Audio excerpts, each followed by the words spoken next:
Annyeonghaseyo. This is Kyle with Korean Adoptee Stories, and I'm with Erika Arnold. I'm actually really excited to speak with Erika because I know she's got quite of a story, especially when it seems like she had struggled through with a lot of mental health issues and even end up getting caught up in the substance abuse world, which I'm really interested in learning how she escaped that.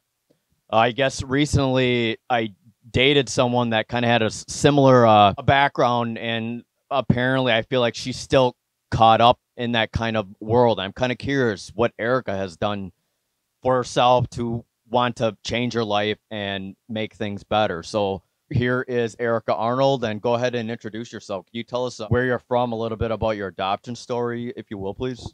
Sure. My name's Erika Arnold. I am going to be 45 this year. I was adopted when I was 3 months old from Seoul, South Korea. My adoption is a little different than some of the transracial adoptions, but only because my father is Chinese. So I did have that Asian element, which was, I didn't realize what a gift it was until recently. My childhood was fairly good. I'm from New Orleans. I was raised there, lived there until Hurricane Katrina, a native New Orleans, like to think of myself. And my childhood was not easy. I'm sure, a lot of people's wasn't, but I'm learning now because I'm currently in therapy that as much as my parents tried to love me the best they could, I wasn't given that emotional connection that I needed from them. The oldest children, much of an age gap between their siblings and themselves. So they're very responsible, very together, but not very warm, not very loving, kind of cold. So did you say you grew up with other siblings then, or was it just you, or? I have a sister who is 9 years younger than me, and she's biologically their own child. So, to be honest, I really see that's kind of where my troubles started. I didn't see that. I didn't recognize that until actually recently because I'm in therapy now. But them having their own biological child, and they tried very hard for it. My sister was born in 85, and in vitro wasn't extremely huge then. So they spent a lot of money to have her. And a lot of things changed for me after she was born. I started getting in trouble a lot. I had a lot of behavior problems. And looking back now, I think felt like I was being replaced, but I didn't see it when I was younger. So just for clarification, you said your dad is Chinese. Is that your adopted dad or your real dad? My adoptive father. Oh, I see. Okay. My adoptive father's Chinese and my adoptive mother's Caucasian. Do you feel like since he was of Asian descent that actually benefited you in the end? Absolutely. And it wasn't until I became a part of the Korean Adoptees Facebook group. And so many of us adoptees, primarily in the US, have two Caucasian or white parents.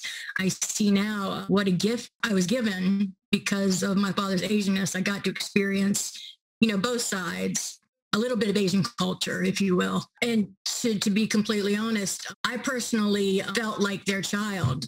Unlike many adoptees that I've spoken to, I never thought about my adoptive mother or my adoptive father. Like my adoptive parents were my mom and dad, and I saw them that way. And I think that is because my father was Asian. I think it was very interesting. So it sounded like you had a lot of emotional issues when you were young, but you still saw your parents as your parents. How was that? There's sort of discombobulation with yourself.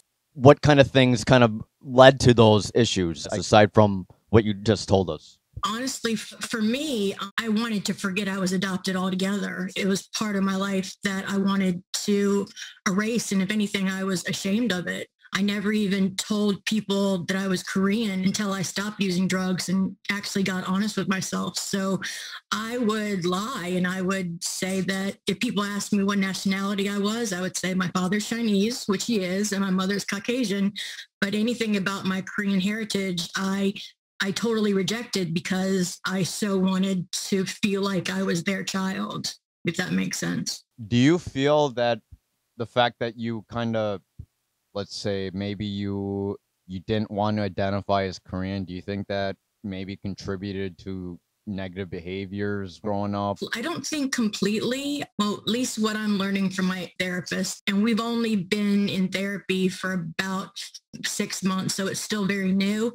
But she's helping me to learn that I don't think it's so much of the adoption, because I don't think about my birth mother or anything that much. My relationship with my own mother, my adoptive mother, who I'll just call mom now, we were never close. And I really long for that mother-daughter close relationship, and it just wasn't there. And I'm now learning that she just wasn't able to give me that because that's not how she was. But I took it as a rejection. And having been adopted, it's a rejection there and then another rejection. I think that's where my problems really started. So you said that you had a disconnect between your mother, but you said that you had a pretty good relationship with your father then? Well, memories are a funny thing. I think that positive memories, that positive perception that I had was because my father was nicer to me. He was the nicer parent, always said yes, bought me lots of things. And my mother kind of, she took care of everything, but she didn't seem to like me very much. And I mean, that's a horrible thing to say, but that's how I perceived it as a child. Do you feel that your youngest sister, was she treated differently from your mom's side? Do you think that contributed to any dynamics when it came to how you grew up? Well, she's 9 years younger than me, so there is such a big gap. But absolutely, looking back now, I think my mother really wanted her own child, and she wasn't able to give my father one initially.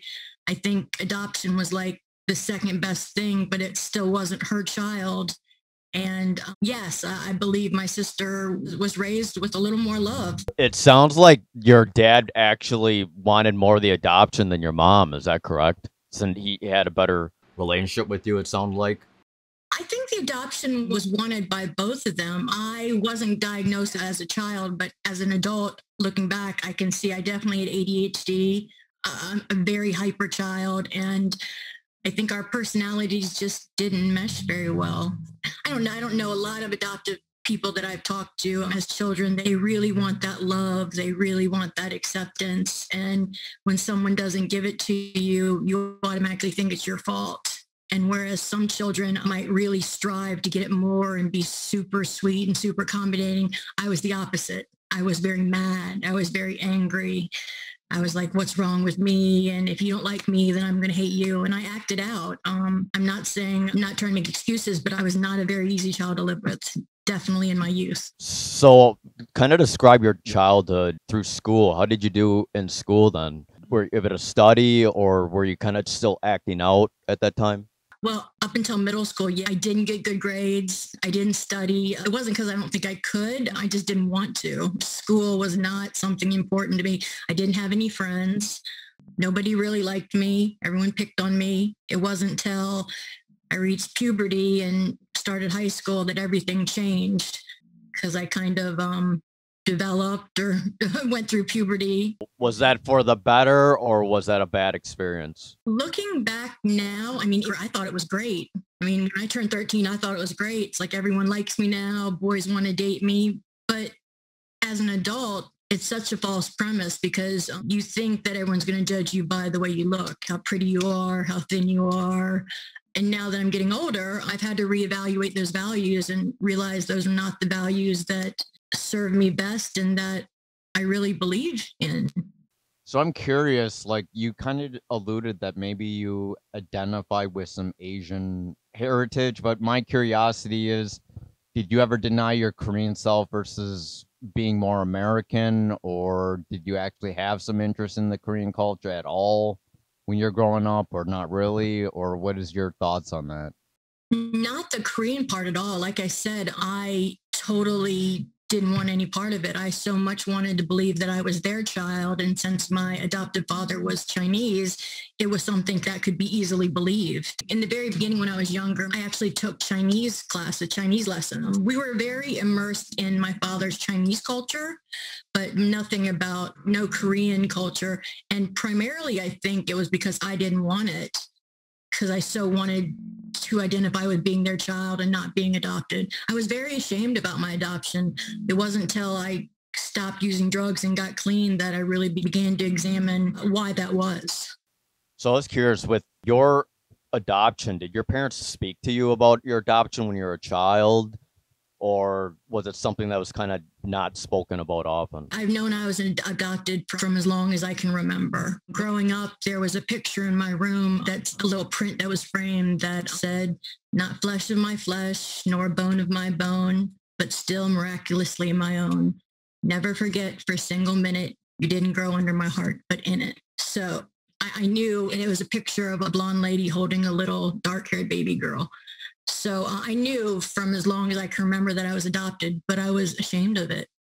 It was something that I hated. I think it's interesting that you actually experienced shame so at such a young age and able to process that kind of shame. And it sounds like your parents, have you suffered from any type of abuse from them, or was it mainly just being ignored? Or Yeah, they weren't abusive per se, and not neglectful in the physical and material sense, but just not very emotionally there. They're both good people, and I love them very much, but they have their own issues as well. And they're not incredibly even close to each other. Like, I've seen my mother and father, they've been married, I think 56 years or something last August. I've seen them kiss twice. I've seen them actually physically touch each other, like hug, and it's just not something in my family that we did. And as an adopted child, I yearned so much for that physical touch, that acceptance, that affirmation, and having someone say, "I love you, I'm proud of you, I'm glad you're here." Those things just weren't spoke of in our family. so your parents rarely hugged you and they didn't kiss you, they didn't say I love you very often. It was a pretty cold relationship, it sounds like. Absolutely. It was. And growing up, I didn't see anything wrong with that. But when I hit puberty, I became very, I don't want to say promiscuous, but I mean, the only thing that was important to me was finding a boyfriend, because I now see that's because I wanted someone to love me so much, if that makes sense.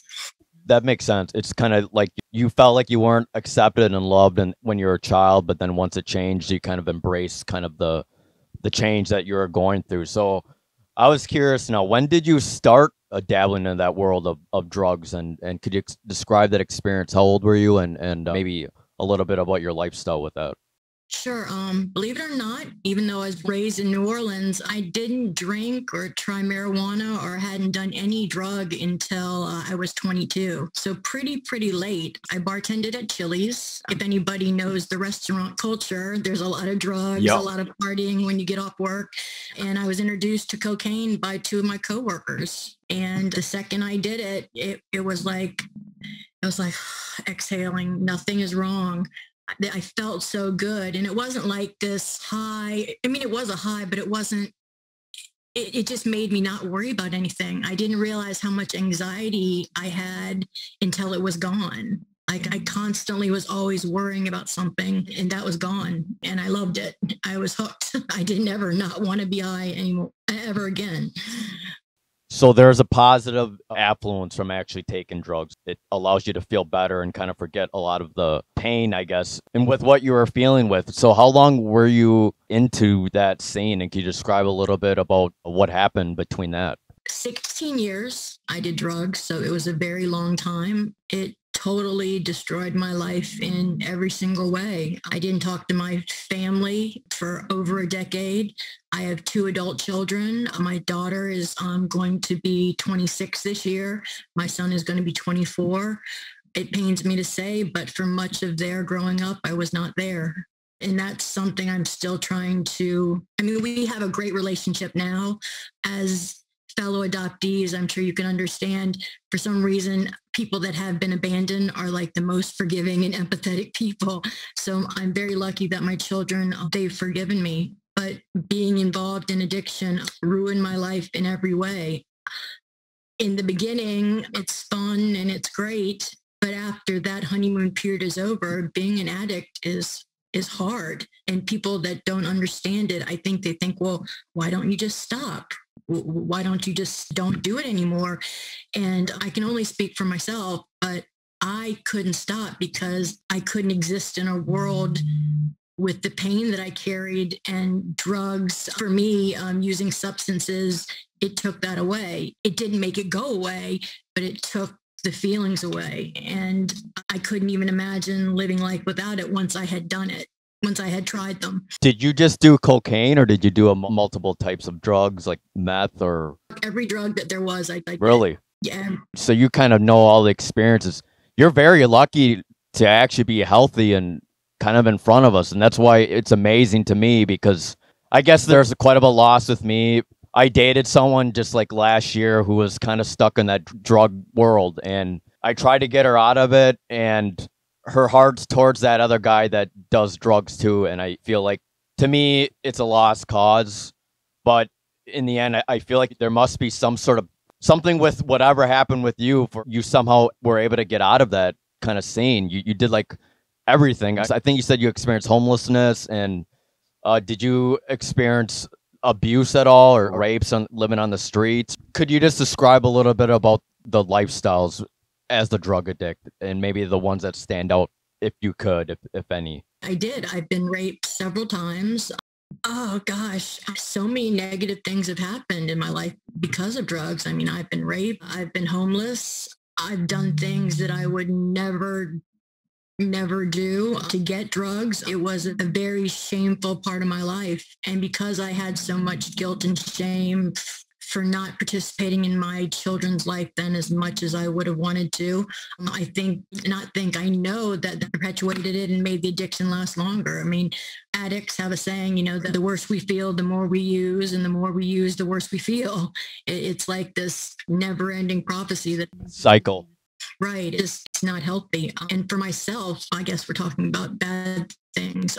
Oh Lord, I've had so many things happen. I mean, Hurricane Katrina is probably the biggest one. If I had been in my right state of mind when people said leave New Orleans, I would have left. But during that time, I was a full-blown IV heroin addict. I wasn't going to go anywhere. And because of that, not that it's completely my fault, because I'm trying not to blame myself for everything anymore, but because of that, I was in New Orleans when Hurricane Katrina hit. Me and my roommate, we sat on our roof for 7 days and 8 nights until the Coast Guard was finally able to come back into the city. And to be completely honest, we're lucky we didn't starve or get killed. During Hurricane Katrina, I was sexually assaulted during that time. It was a pretty crazy thing. I mean, I saw people drowned. I saw dead bodies floating in the water. I saw a little girl die. It's something that to this day I'm still dealing with. It sounds like you went through a lot of trauma, mainly through your adult life. What kind of was the ticking point of you saying, I don't want to do these type of things anymore? Was there a big aha moment that you decided to change, or did you get sick and tired of being sick and tired? Could you describe a little bit about that? Personally, for me, in my opinion, as much help as you want to give someone that's addicted, if they don't want to stop, it's really hard to convince them to do so. Me personally, there were times where I wanted to stop. I was sick and tired, but I was sick and tired of being sick and tired, but I wasn't done yet. I am not sure why I wasn't done. I just wasn't ready. It finally took me. Yeah, I've been to jail. I've gone to jail and still got out and used drugs still. I think for myself, I couldn't find a way to use successfully anymore. What does that mean, use successfully?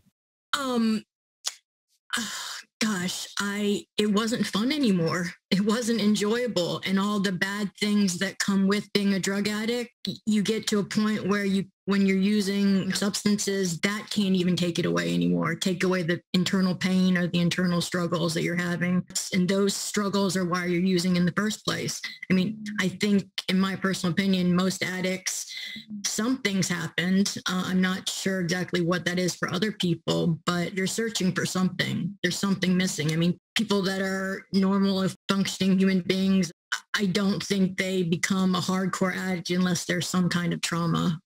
Hey, I'm curious. This is coming from someone that has never had an addiction, but my curiosity is like, why do all these bad things happen when it comes to drug addiction and drug users? Is it because they want this fix, this high, this way to escape the reality of things, and then when that runs out, they run out of money to pay for it, and then that's what ends up them homeless because their priorities change? Or is there some other thing that affects? Oh, no, absolutely. That's it. I think for most hardcore addicts, including myself, drugs are the most important thing. There's no self-esteem. For myself, there is no sense of self-worth. And when you don't care about yourself and don't love yourself, you're willing to put yourself in dangerous positions. You're willing to do anything for that next high. Because me personally, I hated who I was and how I felt. And I hated it so much that I was willing to do anything to take me out of myself. I used crack cocaine for a long time. I don't even like the high of crack cocaine. I hate the way it makes me feel. It makes me paranoid, it's awful, but I would still do it because it still took me out of myself. Even though it was a terrible feeling, it was something that got me away from me. And I hated me so much that I needed to be somebody else. So you did all these type of drugs. What do you think was the most damaging between meth, crack cocaine, heroin? You seem to be really experienced. Which one do you think is the one that you say avoid like the plague? I'm sure you probably want to avoid all of them, but is there one that completely like destroyed everything? I hate to say it, but in my opinion, methamphetamine is the worst drug that there is. In my own experience with it, oh, Lord, I hate to say it this way, but cocaine and heroin, at least it's a plant. There is some natural quality in it. Methamphetamine is just completely manufactured. There's nothing natural. I think it's a terrible drug. It makes you go crazy a little bit and can put you into psychosis. Is this because it's the most expensive drug, Or is it cheap? Actually? Or is it cheap and that's why you have access to it and can get high really quickly? Or is there something else? For me, meth wasn't a big part of my story. I did it maybe for about maybe a year. But in that year, and even I, who didn't care about myself, could see it was a terrible, terrible drug. You can't sleep when you're on it. So you're up for days and days and days at a time, which puts you into a major psychosis, major paranoia. At least for me, I was terrified constantly. I didn't want to do that to myself anymore. It just seemed counterproductive. So on meth, I know there's different types of people that are on it. Did you find yourself calmer on meth, or did you find yourself like up and about? It sounded like you were up and about then, huh? Yeah. Because I heard that it kind of is related to ADHD meds. It's kind of similar to it. And there's people that take meth because it actually calms them down a certain percentage. That's what actually happened to my ex. What you're saying is actually true because I have ADHD, or at least I feel it is for me. Most people with cocaine or methamphetamine, it's an upper. For me, it kind of calmed and chilled me out. Whereas heroin or opiates or downers, they hype me up. They make me productive. They make me do things. So yes, I agree with you, at least for myself.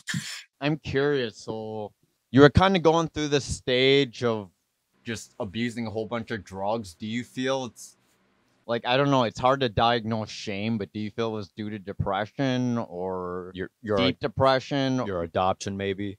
Or what do you think is the main cause of why you wanted to just do these drugs besides the addiction to it? Or maybe that is the reason. Did you maybe just didn't like your life at all? Or Just didn't like yourself, maybe? For me, yeah, it was that I hated who I was. I didn't like me. what were these things that you didn't like? I About mean, yourself. And that goes, and these are things I'm talking about my therapist just now currently. Being adopted, I definitely think that there is an aspect of that because I was given up. So I felt like I wasn't worthy. And then when my adoptive mother and me, we again didn't bond and didn't have a close relationship, I think that was something else that deeply affected me. did this also affect relationships you were in? Like, Yeah. How were your relationships with men or women? I guess I don't know. Oh, no, I'm straight, but that's okay. Absolutely. Before drugs came into play, because I didn't try drugs till I was 22, relationship before drugs, boys or men, that was my drug of choice. I mean, I so wanted to be loved by somebody. And I don't want to sound like I'm just the greatest person, but I can be a jerk. I can be not a very nice person sometimes, but yeah, relationships were, as soon as I hit my puberty years, boys and being in relationships, that was my drug because I wanted to be loved so badly. do you feel they were toxic, or was it just that fix of just feeling like you're loved, or was there some toxic, like a fear of abandonment or things like that? All the relationships I've had, and I'm still working on it, they've all not been great relationships, because if you don't like who you are and love yourself, how can you really adequately love someone else? I've been in relationships where, not physically, but I was the abuser. I was very emotionally abusive to the men I was with that were very nice guys. And I've been in relationships where I've been physically and emotionally abused and took it by these not so nice gentlemen. So yeah, my relationships were completely dysfunctional. When did you actually become sober? It sounds like it maybe was recent. I think Hurricane Katrina was what, 2004 or 4 or something? It was 2005. My clean date is October 31st, 2014. It'll be 7 years this Halloween.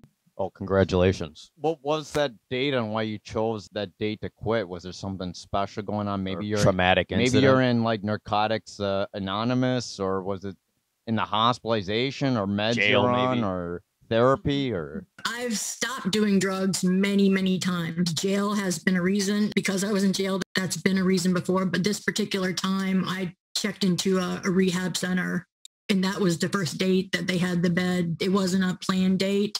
But I had been in rehab twice before 2014.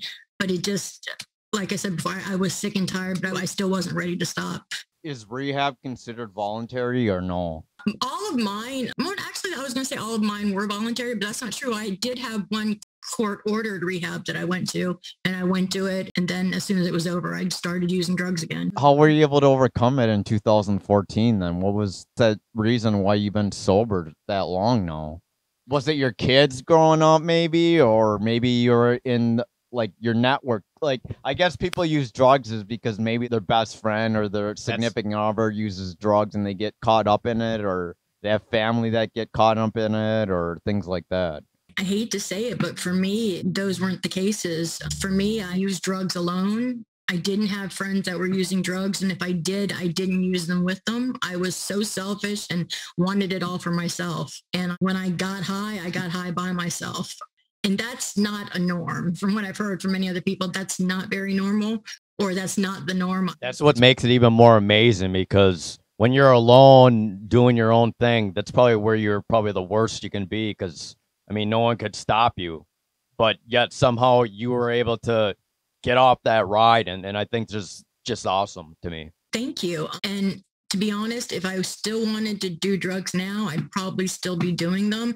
What changed for me on October 31st, 2014 is I was just done. I was ready to stop. I was tired. Yes, my children were growing up. That was a factor, but it was just really myself. For me, drugs were the solution. It was something that I could do, or I could take to take away all those feelings that I had inside that I was not ready to deal with. And by the time I quit, the substances and the drugs weren't even helping me take care of that. So I had to find another way. So you found another why. How long have you been going to therapy then? Or have you been going through therapy most of your life, or when did you start that?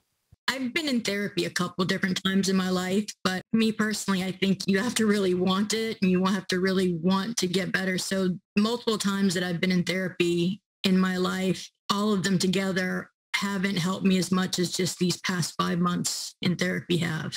I see a world of difference just about how I feel about myself. I mean, I've been sober for almost 7 years now, but I haven't been happy.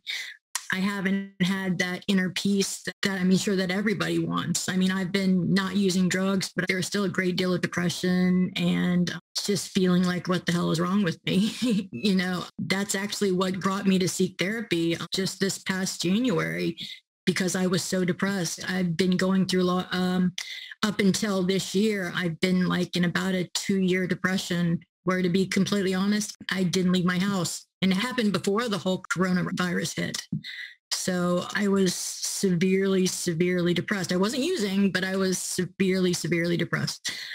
So to explain your situation where you're at that point where you're just sick and tired. So I'm trying to relate to that to like medications. I don't know if you heard of benzodiazepines like Ativan, which is like simple anti-anxiety drugs.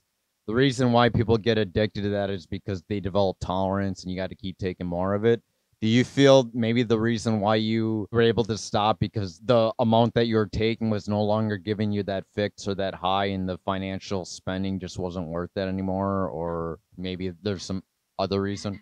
Absolutely. I used to say I could have a heroin tree in the back of my yard and have won the lottery 50 times and it still wouldn't be enough. I think that's what I meant by using successfully. It's like a light bulb somehow clicked on in my head where even if you had a heroin tree in the back of your yard, it wouldn't be enough because your tolerance does build up so much. It always takes more and more and more and more. I think the logical side of my brain overtook the desire and the compulsion and the addiction, and I had to find a better way, if that makes sense. So do you feel that people who do quit drugs is just because the high is no longer good for them? Is that how people are able to stop their addiction, or is there some other things that you know when you were in any Anonymous? I think people that actually are in recovery and they've successfully quit using drugs, I think they have to want it. Something has to not be working anymore. It's not solving the problem, because I personally believe if I saw there's still a way to do them, I would probably do them. But there's not. I don't think there really is a way successfully for anyone to do it. Did you experience suicidality when you're any times through your life? I know you've been depressed. Have you been suicidal? Absolutely. I mean, the whole time in my whole active addiction, I would pray to wake up dead every morning. Like I would hope that I didn't want to go on. I didn't have the courage to actually kill myself, but I definitely wanted to die every day of my life. And just up until recently, I was depressed. I'm just coming out of a 2-year depression, and I've never attempted suicide. It was definitely something that I thought about often. I mean, most people wake up and they're like, oh, or I hate to say normal, but people that don't have mental health issues, I would ask someone, I don't think they wake up every day and think, oh my God, it's another day. I have to do this. They're like, oh, it's a day I'm waking up. And that's something that I knew that I could achieve. I just didn't know how to do it. Were there ever times where you almost got close to a drug overdose, or no? Were you able to count carefully the amount that you're supposed to take, or maybe you just never got to that point? I've overdosed a couple times. One time, the ambulance and the police even had to come and give me like a Narcan shot to get me out of it. That's happened before. I had a friend who found me face down in a bathtub with my head in the water and I was turned blue. And he said he gave me CPR. I don't remember it. I just remember I woke up wet. But yes, these things have absolutely happened. I'm surprised I'm still alive. So I think there's a lot of people that kind of judge people, especially drug addicts, sometimes homeless people, even though I really do believe sometimes experience is the best teacher. So even though I could try to have an empathetic lens and try to delve deep, I think you, and along with a lot of other KADS, there's actually a few KADS that I know that actually kind of have a similar story with addiction and not liking themselves and kind of stuck in that mentality. So based off your own experience, what would be advice for the people that are kind of stuck? And I know that you probably don't judge them at all. You probably have a compassionate lens. What is some advice you have for them? Honestly, for myself, I know I keep saying therapy, but for me, it's just been paramount. I have a therapist now she's really taking me back. Yeah, I think getting therapy and not being scared to ask for help and going and finding a therapist that you feel safe and feel comfortable with, because I've had therapists before where I miss meetings. I would lie about why I can't make an appointment. And I think and now with my therapist, I look forward to talking to her. We meet once a week and I look forward to it. And every time we step away from therapy, I feel better and I've learned something. So for people that are out there still struggling, if you can afford therapy or if it's available to you, please seek it. And if you don't have that, there's always a meeting somewhere online or in person that you can go to. But the first step is you have to kind of want it. And the sad thing is so many addicts don't feel like they're worth anything. So why stop? So how much is the drug use itself is personal choice versus addiction? Like my question is I don't know if you heard of the Rule 25, but it's just given to people for those that have a drug problem and gives them like free services to do like treatment. So is that available in the States where people with severe drug addiction don't have the financial issues? They are given that freedom to join these otherwise would be expensive programs to get well? In my personal opinion, you could have a small little country program, and then you can have the ones that are in Palm Beach, Florida, and cost $1 million a day.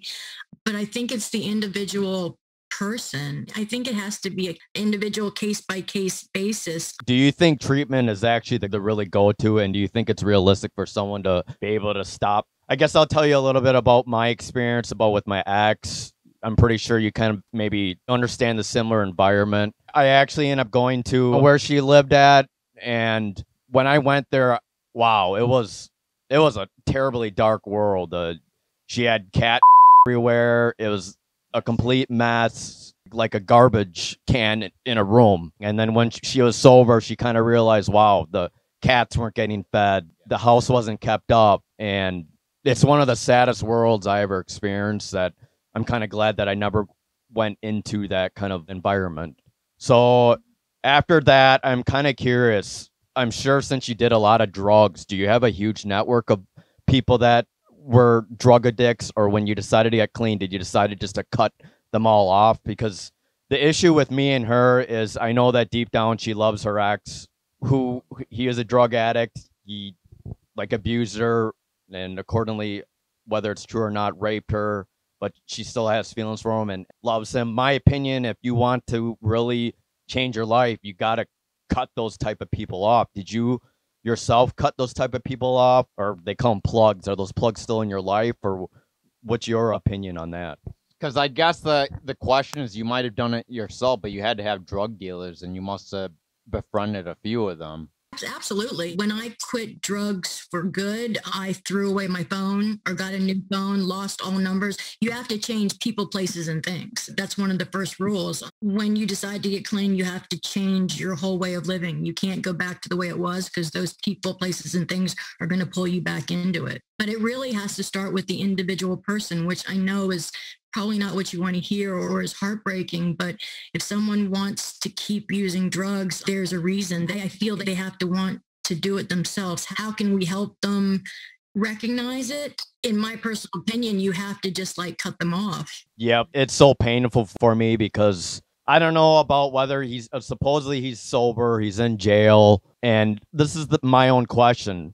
When do you judge a person when it becomes choice, or do you actually blame the drugs? So should you give an excuse that a person beat you up? Should you give them an excuse that a person drags you into that world, gets you caught up into the criminal aspect? When do you actually choose to actually put accountability to the person and not the drug use? Because I feel like in the end, I don't know if it's really good to blame the drugs, because in the end, it's still the person choosing to do the drugs. And see, this is the thing. Her and I kind of argued a little bit because she thinks that I'm being judgmental. Maybe I am.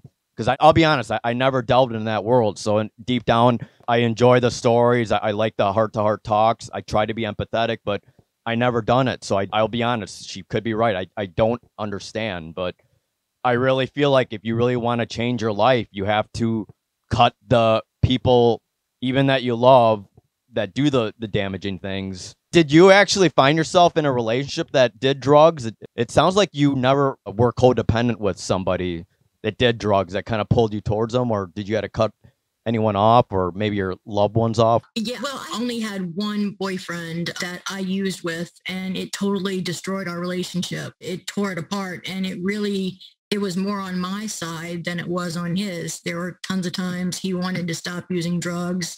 It was ruining our relationship, and I wasn't having that. I wanted to keep using drugs, and I wanted him as well. But when it came down to it, I wanted the drugs more than him. And he actually left me because he wanted to stop using drugs. And then it flip-flopped again, where there was a point where he was clean and wanted me to get clean, and I wasn't having any part of it, so he wouldn't have anything to do with me. And then a couple years later, he was using and I was clean, but I wasn't going to help perpetuate that. So we haven't spoken in a long time. So you mentioned that the best thing is, like, let's say you have a loved one that does drugs. You said something that the best thing to do is cut them off, but what if they get so stuck in it that they end up committing suicide? Is that even something you have to be worried there's about? There's a big guilt complex, like saving them. Keeps like, I don't know if it's crying wolf, but she keeps saying that she's not going to live very long. She says she's going to marry this guy and they're not going to live very long. Well, tell me this. Does she contact you when he's not in jail? That's what I was wondering, because she's probably just basically using me. And I can't be down with that, man. As much as I feel for them, if she can't cut this guy off. See, I guess it doesn't even matter to me if we're together or not. But the fact that I did all that work trying to get her out of that situation. I mean, He paid bail twice. He had her live here for like a month. and she left. She lived with another person that was there to take care of her, and she was here for free. She was there for free too, but there was just a lot of things she ended up doing. I don't know. There's a lot of people with drugs, maybe borderline personality disorder, that tend to lie. I don't know if you found yourself lying a lot since you said drugs are everything in the end. Absolutely.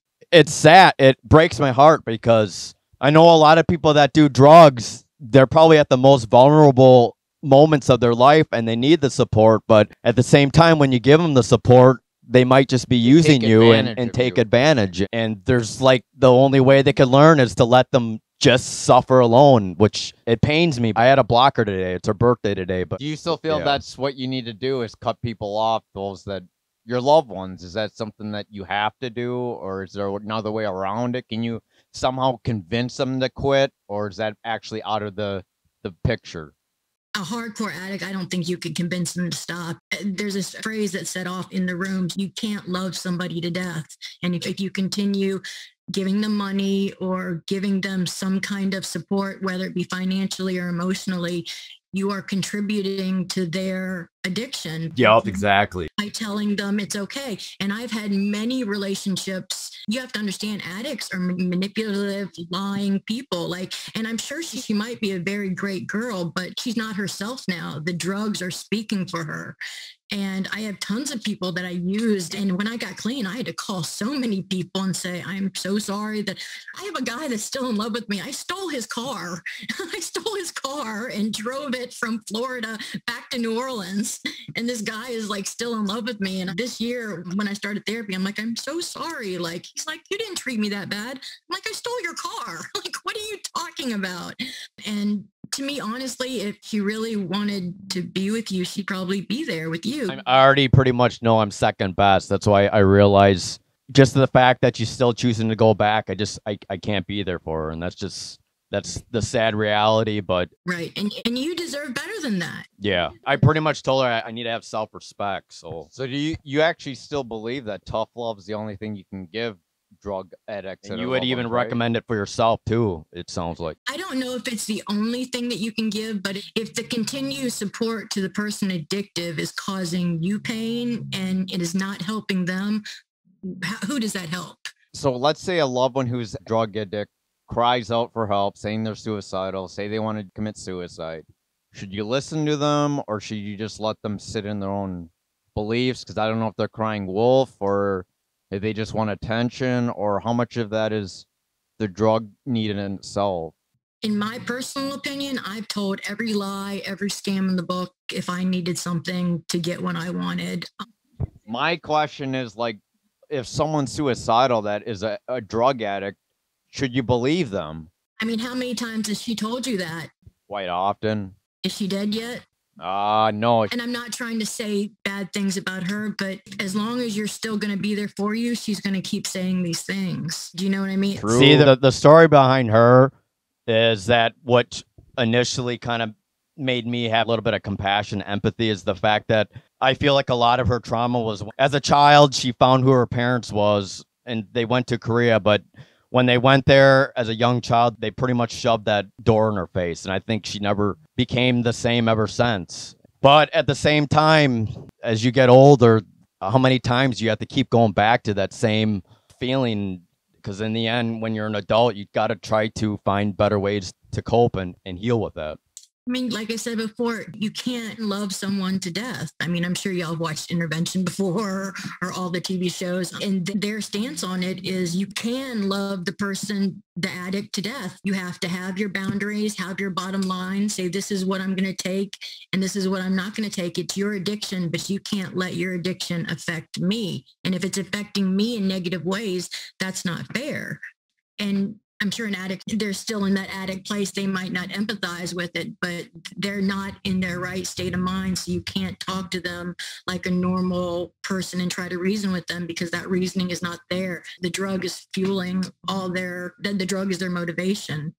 So my question is, like, it looks bad to not have empathy for drug addicts. Is that a bad thing? Should you empathize with them at all? Or because it sounds like you should just totally cut them off. I mean, I totally have so much empathy for my former addicts, but at the same time, I mean, I'll give you all my emotional support or I'll talk to you, but it comes to the point where if you're going to keep doing the same thing over and over and over again, and if that's affecting my life and my happiness and I've lived it, I can't contribute to that because that's not healthy for me or for them. Do you see what I mean? It might sound cold, and I think that's why so many parents that support their children and give them money, and mine did that for me. I mean, my father would send me money if I needed it. That's exactly what happens with my ex. The family sends them money, and I imagine the parent, they must have a lot of sorrow for their child, and I'm sure that probably doesn't make the drug addict son or daughter. I'm sure they have to deal with a lot of shame themselves, knowing that they're kind of stuck in that cycle. They know they're affecting people, but yet they can't get themselves out of it.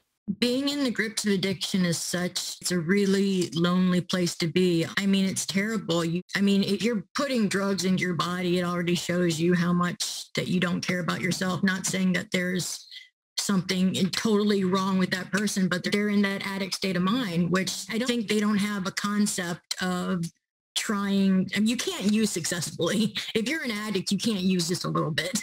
You can't do it. There's no way. I'm curious, like, this is my take. I see homeless people on the street. I don't know if they do drugs. I'm reluctant to give them some money, even though they ask. And then I think about maybe the government, like, always what they should provide housing and stuff. How much should the government provide resources for these guys, and how much will they be willing to change if the government actually steps in? Is that even something that should be in consideration? Because it seems like it's hopeless without them having that personal choice to quit. So do you think that would be the right stance, is that the government, by not doing anything, would be better for them? Or what's your take on that? I'm not 100% sure. To be completely honest, I used to never, ever give homeless people money. I used to never do it. I was like, I've been homeless. I was a drug addict. They're just probably going to use it for drugs, and I'm not going to contribute to that. I think in the past 6 months, I've developed more empathy. If someone asks me for $1 or something, I might give it to them, but I'd rather go buy them some food rather than give them cash. The whole government aspect, I mean, I think there should be some kind of reform, but when it comes down to it, it's the addict's decision if they want to get help or not, and it's not going to work until they want to. I know I keep being redundant and saying the same thing over and over again, but I was the worst of the worst, and I still would be doing drugs if I thought I could do it successfully, or if I thought I could do it, but I just couldn't. So have you ever heard of anti-abuse? Anti-abuse?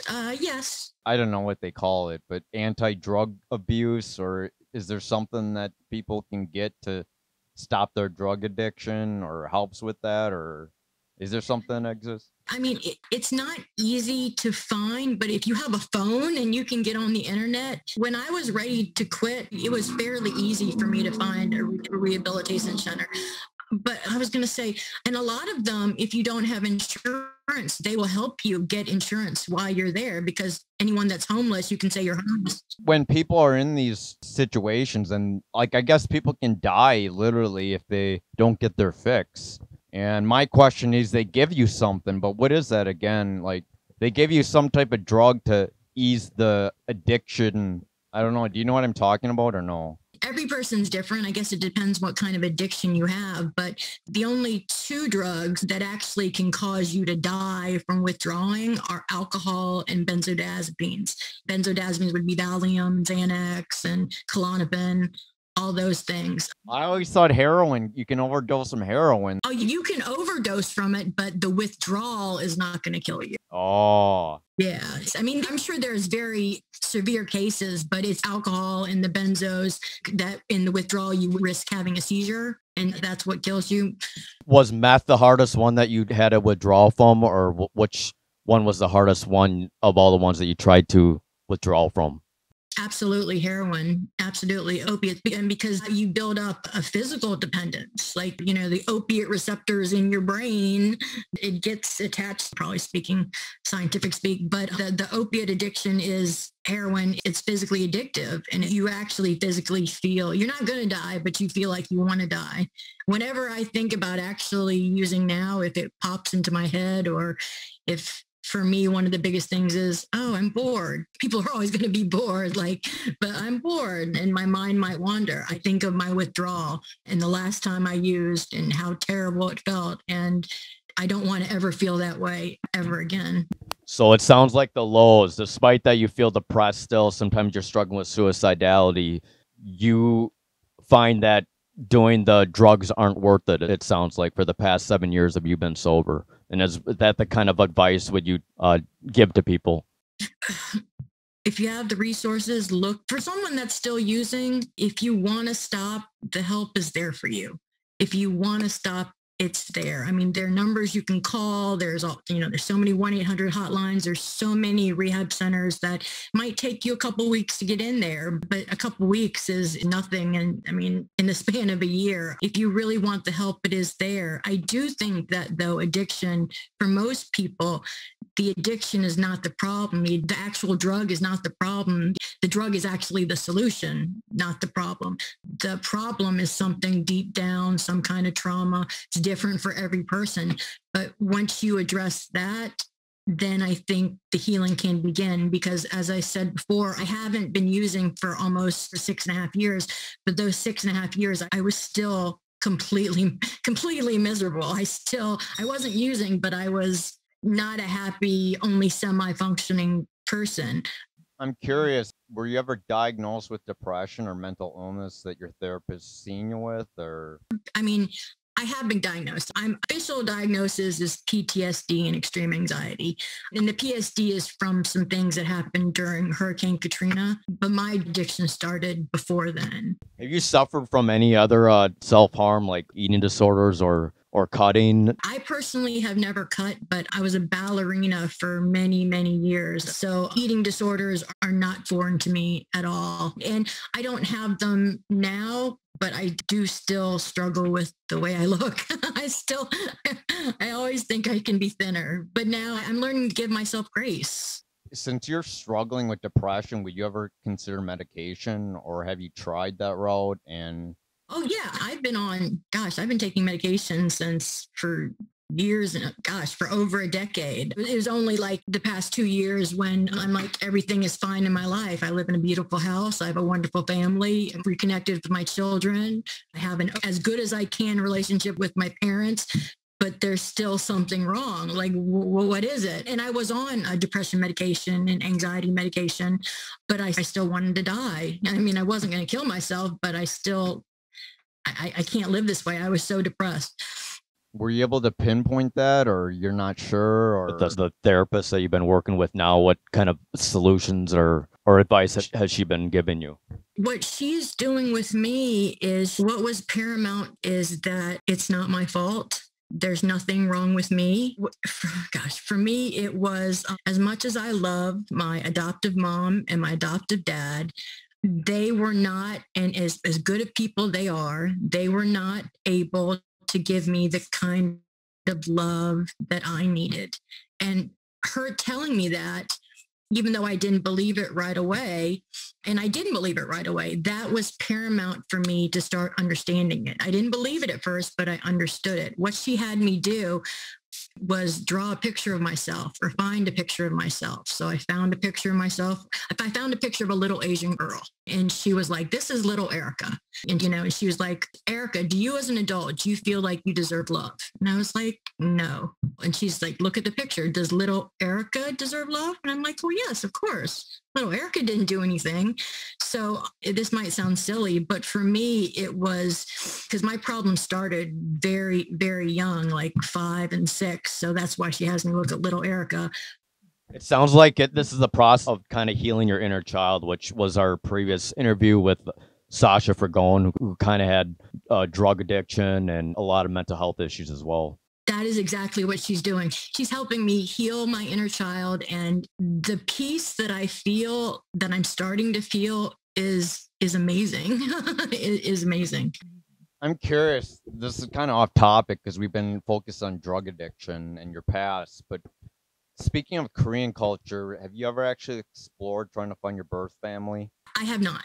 I have not yet. I have the DNA test. I have not been able to bring myself to send it back yet. And since I am still new in this phase of my therapy, I think that is because right now we're working on the issues with my adoptive parents. And I have a feeling, I'm not sure, but I have a feeling once I'm more settled with that, I have a feeling I might get more curious, but I haven't been able to send it back yet because I'm scared of the rejection.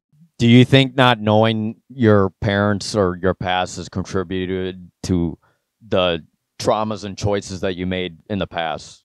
I definitely feel being abandoned and given up for adoption. Yes, it's definitely made me feel like what was wrong with me? Like, why wasn't I good enough?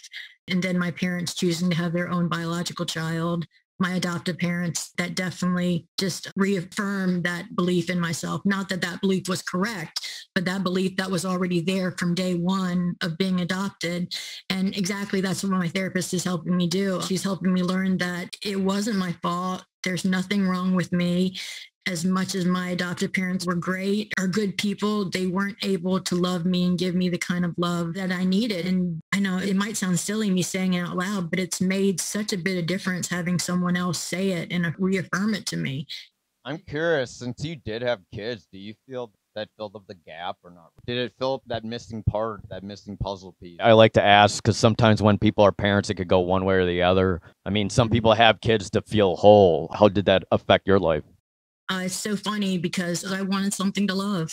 I got pregnant when I was 18. I was very young. That's one of my major targets of guilt and shame. Like, I was giving up myself. Like, how could I do that? And that's something that me and my therapist are working on now. But she keeps telling me that how could you know how to love and take care of a baby if it was never given to you? She's helping me try to learn that it's not my fault. And the decisions that I made when I was 19, even though I see how wrong they are now, I definitely would not make them now. So to give myself some grace. So the answer to the question is yes, I went the other way, where I know a lot of adoptees have. Since I didn't know how to love myself, I didn't even know how to love my own children. Are your kids well adjusted right now, despite not you being in their life? How long were you not in their life for? I wasn't in their life almost at all for like maybe the first 2, 3 or 4 years. And then it was sporadic for a couple more years. And then it was no contact at all. Who took care of the kids? Did your parents take over? Because that was kind of the story with my ex. It was their father. So the father, I'm assuming, was responsible back then. Oh, yeah. He never did drugs or did anything like that. He was a good man. He did the best he could, but he wasn't abusive or didn't have any substance issues or anything like that. Does your kids know about this issue that you struggled with? Do they? Oh, absolutely. Do they try to be as compassionate as possible, or? Like I said before, we are children that have been given up or abandoned. It's amazing the amount of empathy that we have for other people. My children are amazing. Sometimes I wonder how I got so lucky that they're so understanding and so accepting. Like, they love me with open arms and they know everything that I've done. I'm completely open and honest with them, just as I am with you. And they've forgiven me. And even them forgiving me, though, wasn't enough to get rid of the guilt and shame. It's only through now with my therapist that I'm actually starting to work towards like feeling better about it.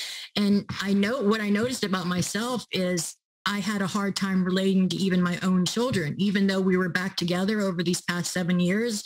Because I had no love for myself, it was hard for me to love something that came from me. I didn't understand that, but I'm starting to understand it now. Like, even though we were together, these past 7 years we've been together and have been in contact, it was always still uncomfortable. It was always still like there was something that I didn't know what it was and made me feel bad about myself. Like, what is wrong? Why? What is it? And my therapist is now helping me work with it. Like, if you don't love yourself, and it sounds terrible to say, but when you see extensions of yourself, you think of that as not, it sounds to me awful, but it's just my truth. It's cliche, but they always say that you have to love yourself before loving other people. Absolutely. It's cliche, but it's so, so true. So, so true. And I've noticed now that I've been in therapy for the past 6 months, now that I am starting to love myself more, my family tells me, they're like, you're so much more pleasant to be around.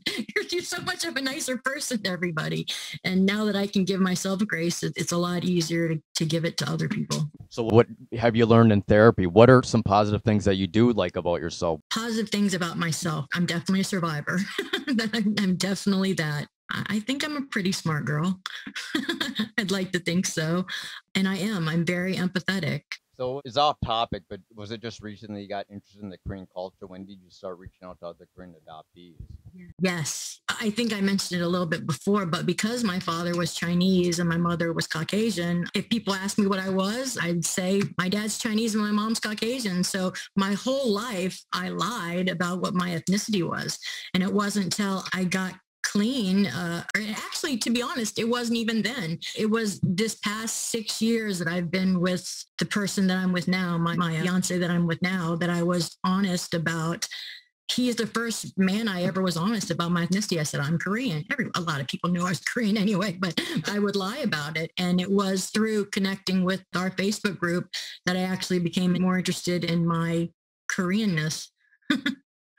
So who was the first Korean adoptee that you actually introduced yourself to? Do you remember, or was it a specific Facebook group like Korean adoptees, or? It was our Korean American, the KAD one.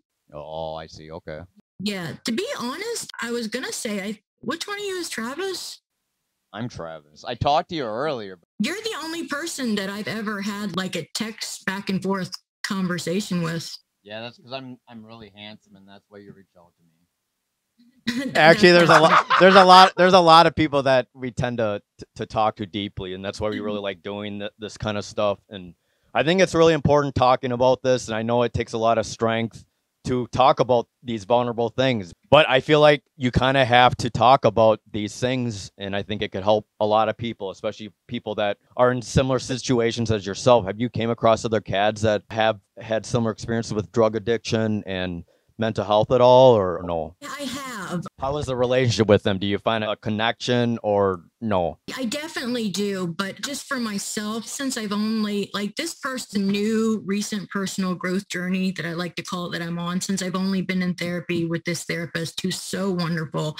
It's only been the past 6 months, and every week is still something that I'm learning. And it's almost like I've kind of regressed back, because my whole life I've always been a very, I don't care. Yeah, I mean, I would pretend. I'm fine. I have it all together. Like, yada, yada, yada. Now I just don't have any time to fool with all that. I'm kind of a big mess, and that's okay, but I'm getting it together. I'm getting it all together. But I think because of that, I'm reluctant to make new friends with people. I have a lot of people that reach out and they want to like talk to me. But I think right now I'm trying to take care of me and figure out who I am. I guess the answer to the question is I haven't had in-depth conversations or with anybody. I notice with a lot of KADS that they say that they don't like getting too close to other people. And I think it kind of relates to the adoption type of thing and trust. So, and plus with your new journey, it's probably makes sense because you still don't totally know yourself. So it's probably good that you're taking a step back and engaging with yourself first before making these total connections. And actually what you just said is so good because I didn't think about it first. I'm learning because this is my first time ever talking with other adopted people, because my whole life, it wasn't until I joined the Facebook group about a year ago that I'd ever met other adoptees. To be completely honest, the Facebook group has helped me so much. That's actually what I think jump-started me wanting to actually seek help for me. I think our Korean Facebook group was the first catalyst in seeing that other people felt similar ways that I did. You know, I know you have depression and maybe you don't have that self-worth, but I just want to congratulate you. I think you can kind of relate this to someone that might get a degree. I feel like maybe you got a doctorate in sobriety, and you should really congratulate yourself because I have great admiration for you because there's just people that are still stuck in that cycle, and you somehow, even though it sucks sometimes being alive and dealing with the shame, you're still trying to make things better. And because of that, I feel like for our viewers and everyone who's listening and watching this, it gives people hope. There is light at the end of the tunnel, as cliche as that might sound. Once you learn that you are worth it, and we all are such wonderful, we all have so many things to give, but you have to realize that yourself. So I guess as the final question, do you have any other advice for the people that are struggling right now? And do you have any other last minute things you would like to address that we haven't covered today? Any addict out there that's still struggling, or any person or any adoptee, just period. We are all so wonderful, and we're exactly who we need to be. We might not like ourselves at the time. We might want something we can fix, but we're all exactly who we're supposed to be, and that's okay. So I just want to bring up one last topic. I know you mentioned that you aren't comfortable exploring your birth family and you're afraid of rejection. You're the few of many people that have experienced that, and like the possibility that you might have rejection. But I do recommend, if you do have the financial ability, to go to Korea sometimes, because I feel that it does give a little bit of closure. I feel like I recommend that for people that can't even find their birth family. Thank you for saying that, because I know a lot about y'all's story and other Korean adoptees. It's something that I would really like to do, and it's something that I'm actually like to look into maybe another time, or because I know when we had the interview with Caitlin, y'all were mentioning like a program in Minnesota that helps people the first time they go back. Yeah, so there's Sungcho Park. He's a minister here in the Twin Cities. You do not have to be from Minnesota to go on the trip, but he gives people the first time opportunity. So I know you would be financially covered by him through a grant. So basically, if you haven't been to Korea for your first time, he does try to get a new exploration of your birth family, but he also does a free trip to Korea and sightseeing. So if that's something you're interested in, hopefully after this COVID, he does have plans to bring that back into consideration. So if you're ever open to that, you might be able to apply to his program. So I think that we covered it all. I just wanted to say that I'm really glad that it sounds like you're in a stage of like finally recovering and living a better life. Yeah, there are struggles. Yeah, there are sometimes moments that you don't feel that great, but I'm still glad that you're still trying to fight the good fight. And I do want to notice that you're worth it. Everybody's worth it. And we hope that your story can actually spread a little bit of light on people that are struggling, and that there actually does exist hope and people can live a better and happier life. And thank you to you both. You guys have this amazing platform, and you're really helping other people too. So I admire you both just as much. I'm curious, would it be okay to share your Facebook with anyone? Because I'm pretty sure if there's people with addiction and struggling, that you might be of some use to them. And yeah, are you interested in being a coach a little bit, or maybe just a friend? Okay. Absolutely. Anyway, me helping other people actually helps me. It heals me. So I'm sure you guys know that it probably helps you by interviewing people, learning. So feel free, if there's anybody, I'll talk to them till the cows come home. Thanks, Erika. I know it took a lot of strength and vulnerability speaking about these type of issues. I really think speaking about these things can help a lot of people, and I hope the more people talk about these things, the more people they could heal and try to live a happier life. Thanks. We thank you for spending time with us today. Thank you, guys.